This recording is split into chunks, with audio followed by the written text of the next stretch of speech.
Bruno aqui, vamos falar hoje sobre trabalho remoto versus presencial. Vamos começar com as principais vantagens e desvantagens de cada um. A gente vai explicar um pouquinho do que a gente decidiu no fim, como que a gente gere hoje a empresa e 9 dicas de como fazer um bom trabalho remoto.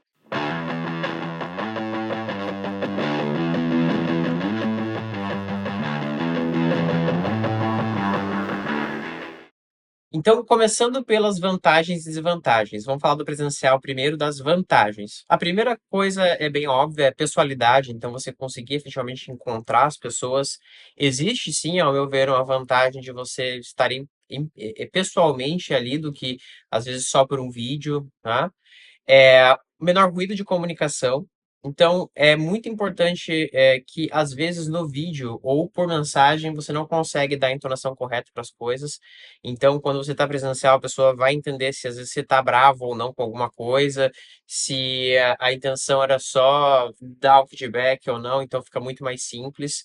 A terceira, e eu acho que é a mais importante de todas, é a parte da cultura. É mais difícil, sim, implementar uma cultura no remoto. Não é impossível, mas é mais difícil e varia muito do tipo de pessoa que tem na empresa também. O quarto é muito importante também, que é o social. Então, quando eu trabalhava presencialmente, uma coisa que eu gostava bastante também era o pós-trabalho, né? Então, às vezes, você vai no restaurante, jantar com o time, às vezes você vai no bar, alguma coisa assim, e ali, às vezes, discute coisas do trabalho, gera novas ideias, e todo mundo tem essa chance, às vezes, de uma pessoa mais sênior conversar com uma mais júnior e ter essa troca que não tem, às vezes, no dia a dia, né? E, por último, a vantagem que tem do presencial é a resolução de problemas complexos. Quando tem alguma coisa muito complicada, por texto fica difícil, por vídeo também às vezes fica difícil. Às vezes é interessante você ter um quadro, ter as pessoas na mesma sala, fica mais rápido de você ter uma boa ideia ou sair de algum problema muito difícil. Agora, das desvantagens do presencial. Primeiro é custo. É muito caro você ter um escritório, independente da cidade que você está, o custo vai ser maior que zero, sempre. Então não é só o custo do escritório, tem toda a parte de você ter água, café, etc. Tudo que você precisa para o seu escritório funcionar. E nos dias de hoje, obviamente, quanto menos custo, melhor para que toda empresa consiga rodar da melhor forma possível.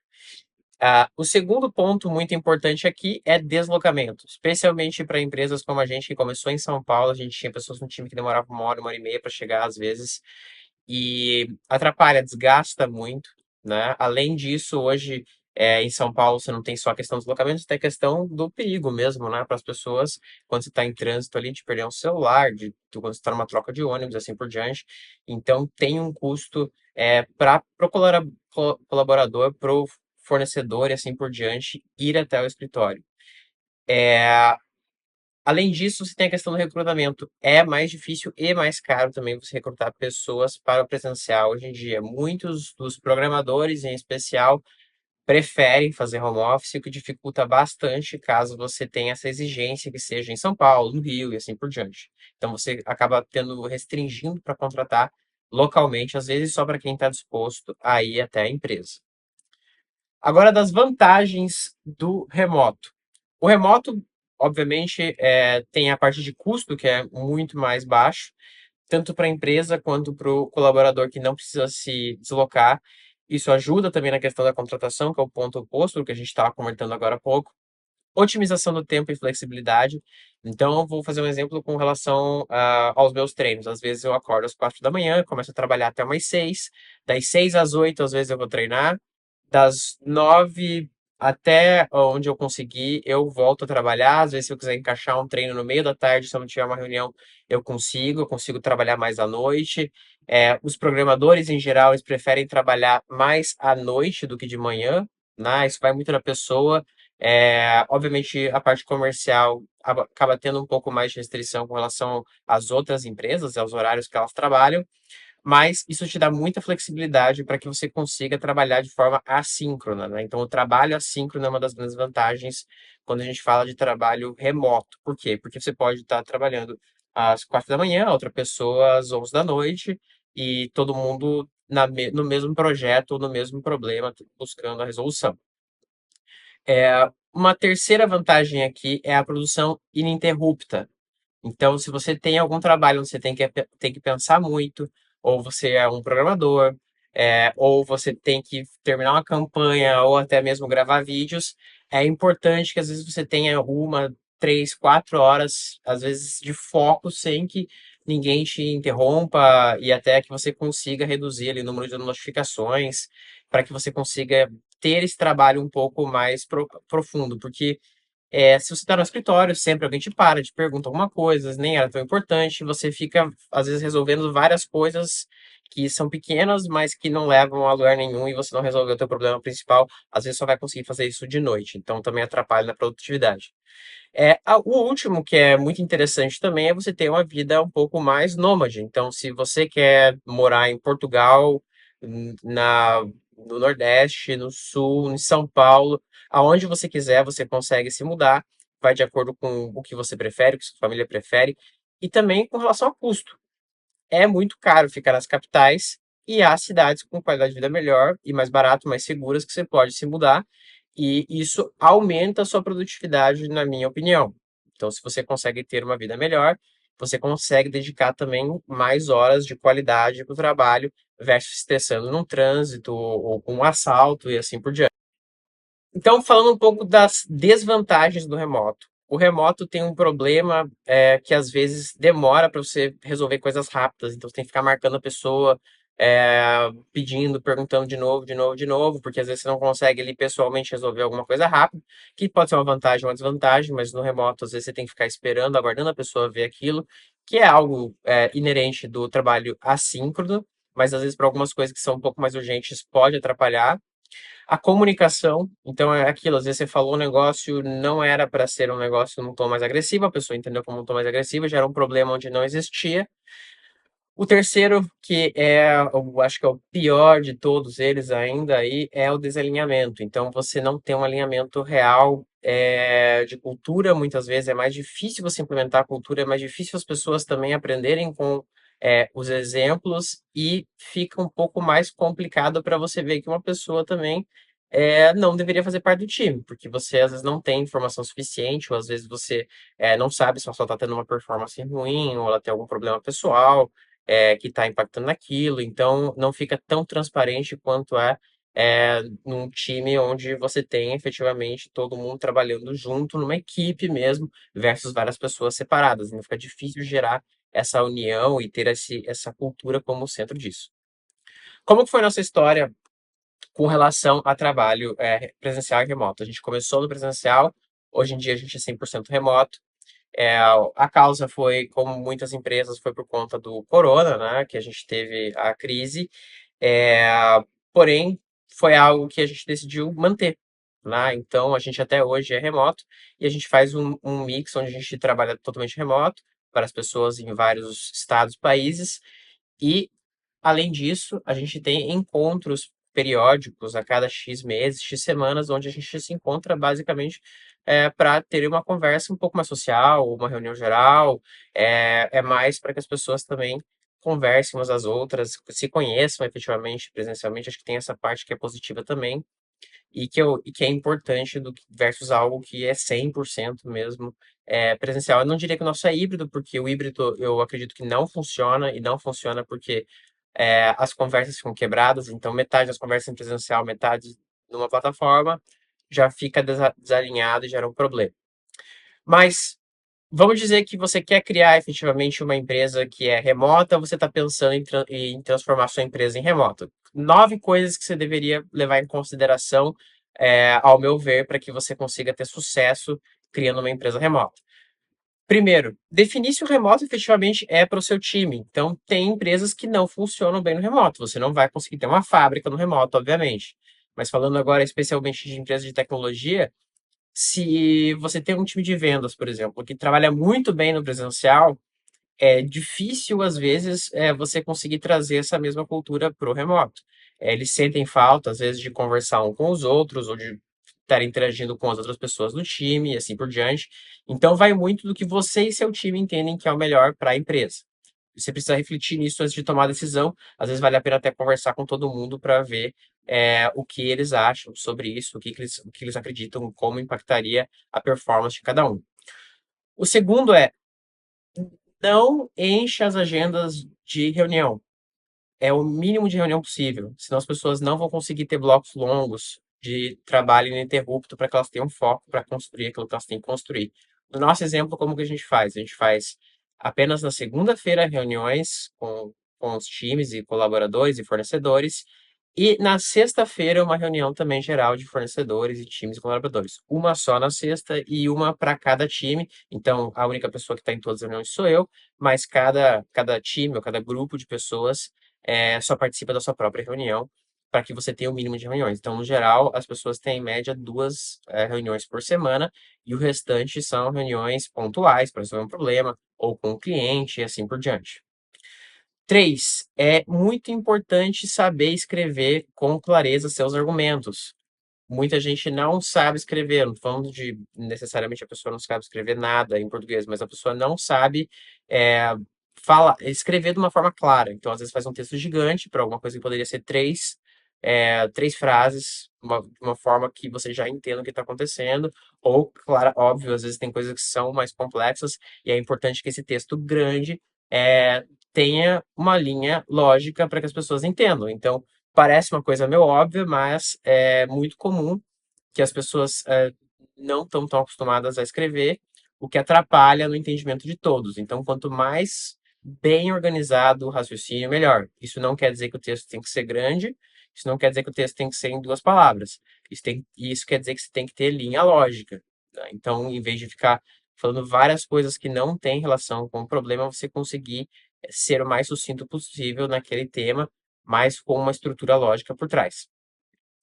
Quarto e muito importante, eu sou extremamente contra DMs ou mensagens diretas. Por mim, é algo que deveria ser banido.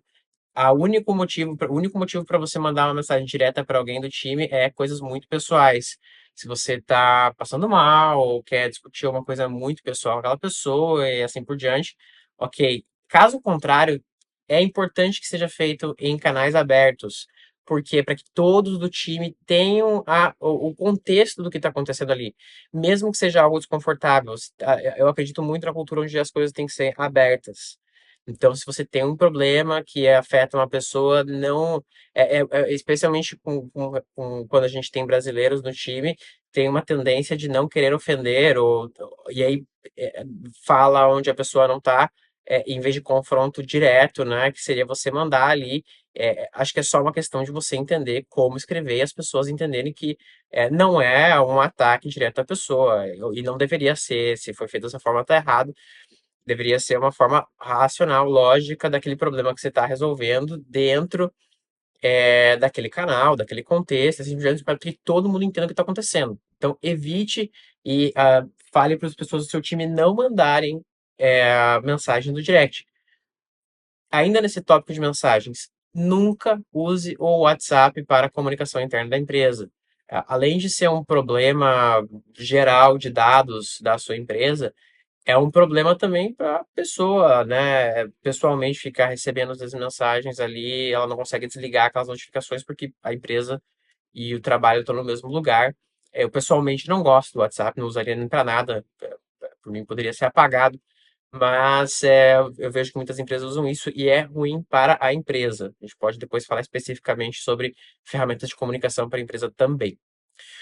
O quinto, que eu acho que é o nosso superpoder, obviamente, é centralizar tudo em uma ferramenta. O gestor, a gente usa o gestor para tudo e a gente tem todos os processos, desde produto financeiro, marketing, conteúdo, gestão de pessoas, gestão de contas, tickets, é tudo dentro do nosso gestor. Então a gente tem um gestor interno, tudo acontece lá, todas as conversas são lá dentro, porque a gente tem estrutura de chat também lá dentro. Isso é muito importante por quê? Porque assim, todo mundo tem contexto de tudo, e você, quando está trabalhando, tem uma ferramenta para acessar, caso você queira saber alguma coisa, e não 10. Então, um erro que acontece bastante é o quê? O marketing gosta de usar o Notion, o outro gosta de usar o Trello, o outro é só na planilha, e aí você tem o dado todo espalhado na empresa, as pessoas. Você vai ter que ter um usuário para cada um, que sai caro, além de a informação não estar conectada. Então, você tem um problema muito grande gerenciando várias ferramentas só porque, mas o tal time tem que ter independência e escolher a ferramenta que ele quer. Eu sou um pouco contra essa opinião. Acho que a empresa tem que ter certos padrões do jeito que ela quer implementar cada ferramenta. E a ideia é que você tenha flexibilidade na ferramenta e não na escolha de ferramentas. Então, você quer ter uma ferramenta de um jeito, você vai lá e edita a ferramenta. E não ter 50 ferramentas. Isso é uma forma de gestão ruim, especialmente quando a gente fala de remoto. Porque às vezes vai existir lá uma planilha que você nem sabe que existe, a pessoa está tudo fazendo lá, a outra pessoa está fazendo o mesmo processo numa outra planilha, elas não se conversam, e aí às vezes foi feito o trabalho duas vezes sem necessidade. Então, muito importante ter um sistema que centraliza tudo. Quinto ponto, sexto ponto, na verdade, reuniões versus mensagens. Sempre priorize mensagens. Por quê? Porque é assíncrono. Você não precisa responder na hora aquela mensagem. Dificilmente as coisas são urgentes, exceto se você está, às vezes, na parte de suporte, ou com o cliente, ou às vezes caiu, né, o sistema, alguma coisa assim, daí beleza. É urgente, mas você ter canais para ter coisas urgentes. Mas sempre prioriza mensagens, porque você pode fazer a qualquer hora. E quando necessário, tem um problema grande para ser discutido, tá difícil a comunicação por mensagem, não tá ficando claro o ponto. Chama a pessoa para uma reunião, chama para um call, manda um link, fala naquele momento, ou assim que ela estiver disponível, resolve, fecha, acabou. Né? Você consegue usar essas duas ferramentas para que você tente um pouquinho daquela vantagem do presencial de você ter uma conversa um pouco mais profunda também, mesmo que remoto. É, o sétimo é um pouco do que eu comentei que a gente faz, são os encontros presenciais periódicos, né? Então, de tempo em tempo, você chamar o pessoal para um almoço ou para eles conversarem presencialmente também um pouco mais informal, mas pelo menos se conhecerem. Eu acho que tem um grande valor aí para as pessoas se conectarem também. Oitavo, você precisa da cultura de processos muito bem documentados. Então você precisa ter isso de uma forma onde todo mundo da empresa tem acesso e bem claro escrito como deveria ser o processo, por exemplo, de recrutamento, o que você está levando em consideração, como agir, como deveria ser feito quando uma pessoa está entrando na empresa, todos os passos, o que ela deveria ter acesso, não deveria ter acesso, a parte de segurança, assim por diante. Assim como a parte da cultura. Então, você saber estabelecer seus pontos de cultura de uma forma bem clara. Além disso, eu recomendo também, né, no onboard da pessoa, você ter uma reunião, né, um pouco mais extensa sobre os pontos, mas ter o documento para que a pessoa, sempre que tiver alguma dúvida, ela pode voltar lá, verificar e entender o que está acontecendo. E o nono ponto quase que um adicional ali, opcional, vamos dizer assim, mas que eu acredito que ajuda bastante, é ter uma boa câmera, um bom microfone, um bom fone de ouvido. Mesmo que às vezes a empresa forneça esse material para você, se possível, se você tiver a renda disponível para isso, invista nisso. Por quê? Porque se você está numa reunião com um cliente externo, você parece melhor só porque seu som tá melhor, porque sua imagem tá melhor, versus se você tiver, às vezes, uma imagem ruim, teu som fica falhando, fica um barulhão atrás. Então, você ter o fone, ter a câmera, ter o microfone faz uma diferença grande. Hoje em dia tem vários sites que você consegue comprar coisas num preço bom, e você consegue ter uma qualidade melhor do que da sua mensagem sendo transmitida para outra pessoa. Então, esses são os 9 pontos. Espero que tenha ajudado, pessoal. A gente usa todos esses 9 pontos aqui na empresa. Se alguém tiver alguma dúvida ou sugestão, ou quiser que a gente fale de mais pontos ou entre em mais detalhes sobre algum deles, é só deixar um comentário e a gente faz uma parte 2 do vídeo também.